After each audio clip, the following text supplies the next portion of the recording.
Hello dear students, welcome in ASC starter. Dear student, ये ना last year का 2023-24 का फिजिकल एजुकेशन का पेपर है। तो जिन बच्चों का फिजिकल एजुकेशन का पेपर है ना, वो इस पेपर से प्रैक्टिस कर सकते हैं, आइडिया ले सकते हैं पेपर उनका कैसा रहेगा। ठीक है। तो मैं इसमें ना एमसीक्यू आपको यहाँ पे समझा रहा हूँ। आंसर की ऑफिशियल हमारे पास अवेलेबल है, तो उससे मैं आपको समझा रहा हूँ। ठीक है। तो ये हिंदी मीडियम है, ये इंग्लिश मीडियम। देखिए, पहला क्वेश्चन पढ़ता हूँ यहाँ पर। ये हिंदी में लिखा है और यहाँ पर इंग्लिश में लिखा है। ठीक है। तो मैं यहाँ पर दोनों लैंग्वेज में आपको समझा रहा हूँ। ये कह रहा है एक एथलीट है, वो रेगुलरली अटेंड तो करता है ट्रेनिंग को, लेकिन वो लेजी बहुत है। हिंदी में पढ़ सकते हो आप, आलसी बहुत है वो। ठीक है। और 1 महीने से वो ट्रेनिंग ले रहा है, लेकिन उसकी परफॉर्मेंस धीरे धीरे कम होती चली जा रही है। क्यों? क्योंकि वो आलसी बहुत है, जा रोज रहा है। ये कह रहा है इनमें से कौन सा प्रिंसिपल है जो जिम्मेवार है उसकी परफॉर्मेंस को गिराने में। बताओ वो किस प्रिंसिपल का पालन नहीं कर रहा। क्या वो निरंतरता को, अधिभार को, व्यक्तिगत अंतर को, या सक्रिय भागीदारी को। देखो, वो एक्टिव इन्वॉल्वमेंट नहीं है ना। हाँ है ना, वो वहां होकर भी वहां नहीं है, हालांकि वो रोज जा तो रहा है। तो इसका आंसर क्या है? डी। वो इस प्रिंसिपल को फॉलो करेगा तो आगे बढ़ जाएगा। बच्चों, ये प्रिंसिपल तो हर जगह चाहिए, स्टडी में भी चाहिए। अब नेक्स्ट क्वेश्चन देखो, ये अभी का तो ना कारण वाला। तो यहां पर क्या कह रहा है? ठीक है, team Vishwas won all the matches in a tournament because members of team Vishwas put the group's need before their own। ये कह रहा है टीम विश्वास इसलिए जीत गई क्योंकि उन्होंने पहले ग्रुप की जरूरत समझी, अपनी अपनी जरूरत नहीं समझी। देखो, जब आप ग्रुप को अच्छा करोगे तो आप भी बहुत अच्छे निकल जाओगे। अब जैसे आप ट्यूशन पढ़ रहे हो, स्कूल पढ़ रहे हो, अगर आप अपने बारे में सोचोगे तो आप इतना अच्छा परफॉर्म नहीं कर पाओगे। अगर आप ग्रुप के बारे में सोचेंगे ना, मतलब सारे सोच रहे हैं, तो सारे बच्चे अच्छे निकल जाएंगे, क्योंकि ग्रुप में बहुत नॉलेज मिल जाती है। तो ये बिल्कुल ठीक लिखा है, ऐसे खेल में भी ये चीज अप्लाई होती है। फिर नेक्स्ट क्या है? रीजन क्या है? ये कह रहे हैं teams with better team cohesion have an excellent winning record. तो ये कह रहा है ये देखा गया है कि जो भी ग्रुप में वगैरह में पढ़ते हैं ना, तो उनका रिकॉर्ड जीत बहुत अच्छी निकलती है। तो रीजन इसके लिए बिल्कुल ठीक लिखा है, दोनों बातें सही लिखी हैं। तो हम किस पे टिक कर देंगे? क्या कर देंगे? बी पे टिक कर देंगे, इस पे टिक कर देंगे। ठीक है। दूसरे का क्या है हमारा? देखो इन्होंने ना, अब देखो, हिंदी इंग्लिश में अलग अलग कर दिया। यहाँ लिखा सही व्याख्या, यहाँ लिखते सही व्याख्या नहीं है। और इंग्लिश में देखो, इंग्लिश में लिख दिया करेक्ट एक्सप्लेनेशन, ए में लिख दिया, नोट ए। तो जब भी ऐसे आंसर शीट चेक होगी तो इंग्लिश के बेस पर चेक होती है। तो इसका आंसर क्या है? फिर ठीक है, क्योंकि फाइनल में आप चेक तो कर नहीं पाओगे, आपको पेपर दिखाया नहीं जाएगा। अब ये पिक्चर दे रखी है आपको, तो आपको बताना है कि बताओ यहाँ पर अक्ष सतह को पहचानना है आपको। तो ऐसा क्वेश्चन आपके में भी आएगा, आप अच्छे से करिए। तो यहाँ पर एक्सिस और प्लेन बताना है। देखो ये किस तरीके से इसे काट रहा है। ठीक है, फ्रंटल एक्सिस है, वर्टिकल एक्सिस है, कौन सा एक्सिस है यहाँ पर? पिक्चर देखिए यहाँ पर। तो ये vertical axis and horizontal plane है ना। तो इसका आंसर क्या ए। ठीक है, ये वर्टिकल अक्ष पर हॉरिजॉन्टल सतह को काट रहा है, तो ये क्या आएगा? इसका आंसर ए आएगा। ठीक है, उसके बाद आगे देखते हैं। ये आंसर है इसका। ये सारे चैप्टर में दे रखे ना, सारे कर लो अच्छे से। ये कह रहे जो दृष्टि वाले बच्चे हैं, ये कह रहे घुटने के जोड़ का अंकुचन और विस्तारण किस अक्ष की सतह पर होता है? तो घुटने का पूछ रहा है। ठीक है, ये कहता the flexion and extension at the knee join are performed at which axis and plane। ये जो फ्लेक्सेशन और एक्सटेंशन हो रहा है ना नी के द्वारा, ठीक है, जो घुटने के द्वारा जो अंकुचन और विस्तारण हो रहा है, तो उसमें कौन सी सतह और कौन सा अक्ष आएगा? तो उसमें कौन सा आएगा? फ्रंटल आएगा और सेंट्रल आएगा। ठीक है। फिर उसके बाद नेक्स्ट है हमारे पास फोर्थ क्वेश्चन। ये कह रहा है खेलो इंडिया कार्यक्रम को अपने उद्देश्य को पूरा करने के लिए कितने कार्य क्षेत्र में विभाजित किया गया? बताओ, ये जो हमारे देश के अंदर खेलो इंडिया प्रोग्राम चलाया गया ना, इसमें कितने वर्टिकल जो है ना डिवाइड किए गए हैं, और ताकि इस ऑब्जेक्टिव को पूरा किया जा सके। तो 12 है ना। फिर उसके बाद नेक्स्ट है, ये आपको मैचिंग करनी है। ये कह रहा है ओलंपिक एंथम, बताओ कौन सा है इनमें से? ओलंपिक एंथम आपको बताना है। तो ओलंपिक गान कौन सा है? स्पैरो सामरा, है ना। अगर आपको एक दो भी पता ना तो आप आराम से कर लोगे। स्पैरो सामरा, सामरा सामरा। फिर उसके बाद ओलंपिक सिंबल कौन सा होता है? उनमें से बताओ कौन सा सिंबल है? ओलंपिक का प्रतीक कौन सा है? तो 5 आपस में जुड़े हुए छल्ले, हाँ है ना। मैंने कहा ना अगर आपको एक दो भी पता लग गए तो आप आराम से मैचिंग पता लगा लोगे। अब हमें दो पता लगे, हम पता लगा सकते हैं कौन सा होगा। पहले का चौथा किसमें दे रखा है, इसमें और इसमें, सब में दे रखा है। ओहो, फिर उसके बाद इसने बोला है, तो हमें पहले का चौथा तो ढूंढना ही नहीं था, हमें पता था वो ट्रू होगा, देख लो, है ना। और दूसरे का पहला किसमें है, 2 में है। अब इन दोनों में से कौन सा होगा। ओह, मुश्किल दिया थोड़ा। ओलंपिक का मोटो क्या है, ओलंपिक का मोटो है, देखो अगर पता है याद है तो फिर कोई दिक्कत नहीं। ये रहा सीटीएस एलटीएस फोर्टीएस, ये एमसीक्यू में भी दे सकते हैं आपसे। तो तीसरे का दूसरा किसमें दे रखा है, इसमें, तो इसका आंसर क्या आ गया हमारा, डी। फिर नेक्स्ट है कह रहा है according to Maharshi Patanjali yama consist of how many course of conduct और moral discipline towards the outside world. यार ये कह रहा है महर्षि पतंजलि के अनुसार यम के बाहरी दुनिया के प्रति कितने आचार संहिता या नैतिक अनुशासन शामिल होते हैं। बताओ यम में कितने बताए गए हैं, 5 बताए गए। कितने बताए गए हैं, 5। ठीक है, किसके अनुसार, पतंजलि के अनुसार, महर्षि पतंजलि के अनुसार। फिर कह रहा है identify the name of artery which carry deoxygenated blood. बताओ बिना ऑक्सीजन वाला जो ब्लड है ना आर्टरी में, कौन लेके जाता है। जो ऑक्सीजन रहित रक्त है वो, बताइए धमनी का नाम बताइए, कौन लेके जाता है। तो वो कौन सा है हमारे पास, ये फेफड़े की पल्मोनरी धमनी, ठीक है ना, पल्मोनरी आर्टरी। ये 10वीं के लेवल का क्वेश्चन दिया है, साइंस में हमने पढ़ा ना, आपने पढ़ा होगा। अब यही ध्यान रखने वाली बात है ना, ठीक है, याद रखना डीऑक्सीडेंट ब्लड है। अब ये सेम नहीं आएगा ना, कोई नया क्वेश्चन बनकर आएगा, आइडिया के लिए आप देख सकते हैं कैसे कैसे क्वेश्चन आए हैं। ये कह रहा 50 मीटर की दौड़ डैश का एक उदाहरण है। ये कह रहा 50 मीटर की जो दौड़ है ना वो किसका उदाहरण मानी जाती है, बताओ। तो बताओ किसका है, anthropometric test, written test, statistical test, या साइकोमोटर टेस्ट। तो इसका आंसर जो है वो है, क्योंकि इसमें हमें गति करनी पड़ेगी, है ना, तो साइकोमोटर टेस्ट आ जाए, ठीक है ना। इसका आंसर क्या आ गया हमारा, बी। फिर नेक्स्ट है, कह रहे which of the following is not a component of health related fitness. पता इनमें से कौन सा हेल्थ रिलेटेड फिटनेस का पार्ट नहीं है, मतलब हेल्थ से जुड़ा हुआ, फिटनेस से जुड़ा हुआ कोई वो काम नहीं है इसमें से, तो वो आपको बताना है। तो फुर्ती, ठीक है, स्वास्थ्य संबंधी फिटनेस का घटक नहीं है, ठीक है। कौन सा, एजिलिटी, कितनी फुर्ती से आप काम कर रहे हो। तो which of the following not a component of health related fitness, क्या आ जाएगा, एजिलिटी आ जाएगा। फिर नेक्स्ट है, ठीक है, डैश में सामान्य मानसिक क्षमताओं जैसे कि तर्क सीखने, समस्या को सुलझाने और अनुकूल व्यवहार की हानि शामिल है। इसमें रोजमर्रा के सामाजिक और व्यवहारिक कौशल शामिल है।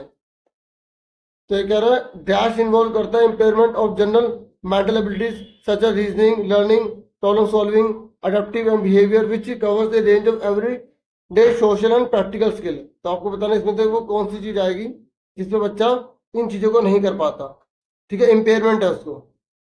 तो अब देखो ये सारा सीखना, तर्क वगैरह, ये किसके अंदर आता है, ये हमें बुद्धि के से जुड़ा हुआ है, जिसमें तो वो कहेगा बौद्धिक विकास विकलांग होता है ना, क्योंकि हमें दिमाग से इसे देखना पड़ता है।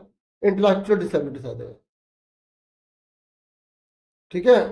उसके बाद नेक्स्ट देखो ये कह रहा है when body part is moving away from the mid line. देखो मिड लाइन से दूर जा रहा है बॉडी का पार्ट, तो उस मूवमेंट को क्या बोलेंगे, जब बॉडी पार्ट से दूर जाता है तो उस पार्ट को किस नाम से जाना जाता है, उस नाम को बोलते हैं एबडक्शन। क्या बोलते हैं, एबडक्शन, ठीक है। तो हिंदी में क्या बोलते हैं, अभिवर्तन, दूर जाने को एबडक्शन बोलते हैं। देखो आप ये सारे ही कर लेना, क्योंकि इनमें से कोई एक जरूर आएगा। ये कह रहे which among the following is symptom of overload. मतलब ओवरलोड कब माना जाएगा इनमें से, इनमें से ओवरलोड किसको कहेंगे, इंप्रूव परफॉर्मेंस, ठीक है। क्या होगा, बेहतर प्रदर्शन। निम्नलिखित में से कौन सा ओवरलोड का लक्षण है, बेहतर प्रदर्शन। आप अपनी कक्षा के विद्यार्थियों को उनकी लंबाई के आधार पर किस परीक्षण द्वारा वर्गीकृत कर सकते हैं, बताओ। ये कह रहा है through which test can you classify the students of the class based on their height. बताओ हाइट के बेस पर किस में बांटोगे आप, कौन सा पार्ट होगा उसको। कौन से टेस्ट से पता लगाओगे? उसका नाम होता है एंथ्रोपोमेट्रिक टेस्ट। तो कार्डियो जैसे दिल से जुड़ा हुआ है, ये सारे के सारे आपको टेस्ट करने, क्योंकि इन्हीं पर क्वेश्चन बनकर आएंगे। फिर नेक्स्ट, निम्नलिखित में से कौन सा अष्टांग योग का छठा तत्व है? अष्टांग योग का छठा तत्व कौन सा है माना जाता है? जब हम योग करते हैं तो उसमें अष्टांग योग होता है, तो उसका छठा पार्ट किसको माना जाता है? तो वो कौन सा होता है? धारणा। कौन सा होता है? धारणा। कौन सा होता है? धारणा। फिर नेक्स्ट है हमारा, ये कह रहा है डैश एक व्यक्ति की शरीर की दिशा को तेजी से और सटीक रूप से बदलने की क्षमता है। बताओ किसे कहा जाता है? Dash is an individual's ability to change the direction of the body rapidly and accurately. बताओ किससे होगा? जो हम वहां पे लीव किया था हमने, एजिलिटी आएगा इसका पार्ट, क्या? फुर्ती। फिर कह रहा डैश एक उपकरण है जिसका उपयोग किसी व्यक्ति की विशिष्ट विशेषता को मापने के लिए किया जाता है। तो टेस्ट ही तो करते हैं, ठीक है ना? तो टेस्ट आ गया इसका आंसर। तो ये कह रहा है which of the following is not the part of नियम। नियम में कौन सी चीज नहीं आती है? देख लो कैसे कैसे क्वेश्चन है, इसके आसपास की क्वेश्चन की तैयारी आप करना और इसको बेस समझ के अच्छे से प्रैक्टिस करो। ठीक है, साथ स्टडी करोगे तो बेनिफिट मिलेगा आपको। और पेपर देख लो 3-4 साल के। तो यहाँ आएगा सत्य। क्या आएगा? सत्य इसका पार्ट नहीं होता, क्योंकि इसमें तप, संतोष और स्वाध्याय आता है। फिर नेक्स्ट है, निम्नलिखित में से कौन सा सुयोग्यता का घटक नहीं है? सुयोग्यता का, तो ये आएगा प्रदर्शन सुयोग्यता। ठीक है, परफॉर्मेंस वेलनेस, फिजिकल भी है, ऑक्यूपेशनल भी है, मेंटल भी है। फिर अब ये क्वेश्चन आंसर है, देखो 2-2 नंबर के आए हुए हैं। ठीक है, और ये फिर 3-3 नंबर के। मैं इनके आंसर आपको दिखाता हूँ। ठीक है, आप उसमें से पढ़ सकते हैं। मैं केवल 18 तक आपको एमसीक्यू में यहाँ तक मैंने करवाया है। अब आप आंसर यहाँ पे सारे देख लो जो डीओ की तरफ से इशू किए गए हैं। ठीक है, 19 से। अब ये एक ही लैंग्वेज में अवेलेबल होंगे। ठीक है, जिन लैंग्वेज में है आप देख लो, बाकी आप प्रैक्टिस कर लेना। ठीक है, ये देखो पहले इंग्लिश में देख लो। ये रे, आप गूगल ट्रांसलेटर से इसे ट्रांसलेट भी कर सकते हैं। ठीक है, ये देखो।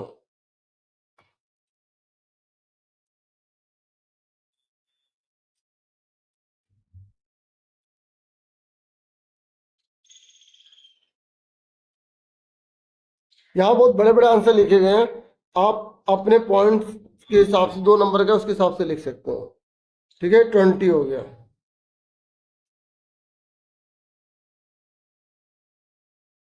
21 है फिर।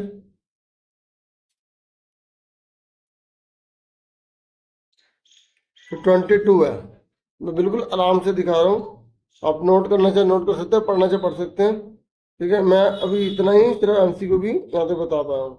ठीक है, बाकी अगर टाइम हुआ तो मैं और समझा दूंगा, नहीं तो अगर मैं इसे पढ़ने लगूंगा, बताने लगूंगा तो वीडियो लंबी हो जाएगी। ठीक है,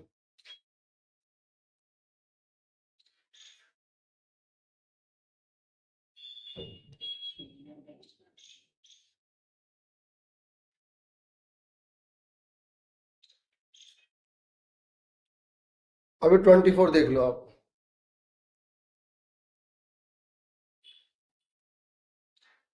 ठीक है, मैंने 24 तक के क्वेश्चन आपको दिखा दिए थे। ठीक है, ये हिंदी में और ये इंग्लिश। अब उसके बाद ये 25 से आगे हैं, इनको देख लो आप पहले।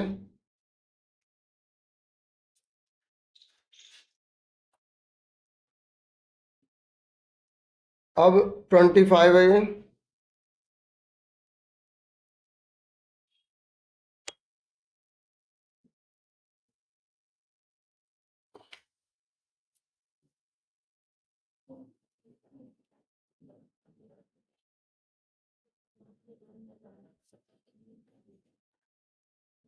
26 है।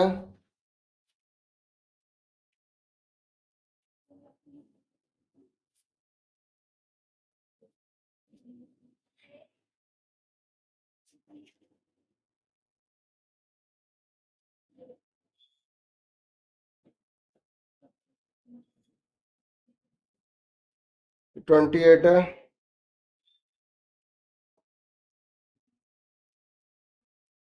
29 है,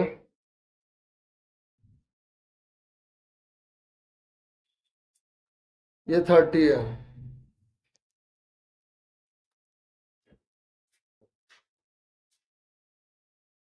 तो ये मैंने आपको 30 तक दिखा दिए, ठीक है। और ये 31 है। तो यहाँ पर आप देख लो कि 31 जो है ना, देखो आपको पासिंग के लिए यहाँ पर पैसेज वगैरह भी दे रखी है, ठीक है। देखो पैसेज, अब जिसने थोड़ा बहुत पढ़ा होगा तभी वो बता पाएगा, ठीक है। ये नहीं कि पैसेज बिल्कुल ही आपको पूरी मिल जाएगी, आप ये वाला भी कर सकते हो और में, ठीक है। इंग्लिश में भी पढ़ सकते हो आप। ये देखो कैसे कैसे क्वेश्चन आए हैं। पहले खुद ट्राई कर लो, फिर आंसर मैच कर लेना, ठीक है। देख लो आप।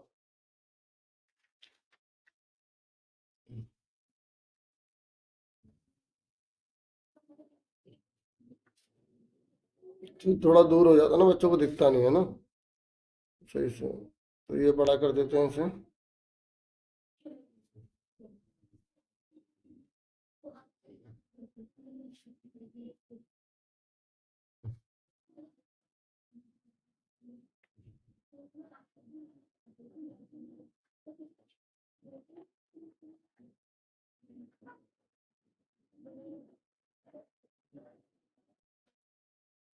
आप ये देख सकते हैं बाकी के क्वेश्चन।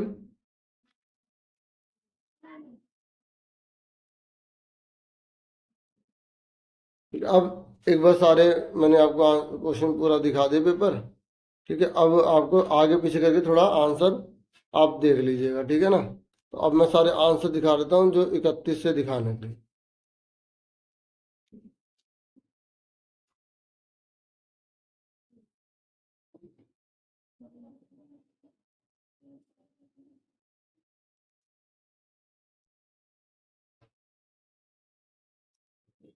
ये 32 हो जाएगा।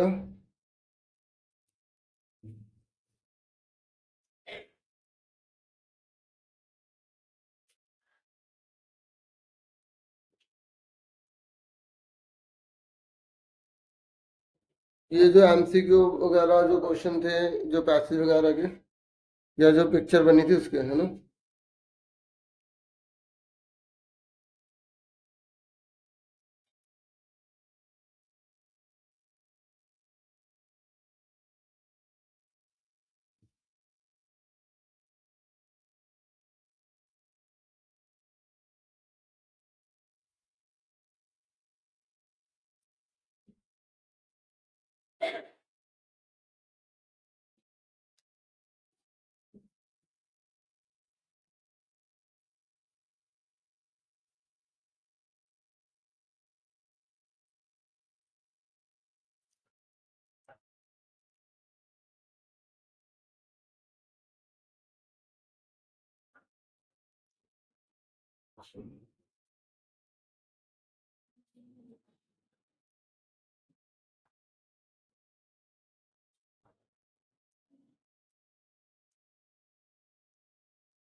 ये डिफरेंट हो जाएगा ना, ये क्वेश्चन था ना ये, यहाँ पर दोनों में क्या डिफरेंट है, वो 5 नंबर में दिया गया है।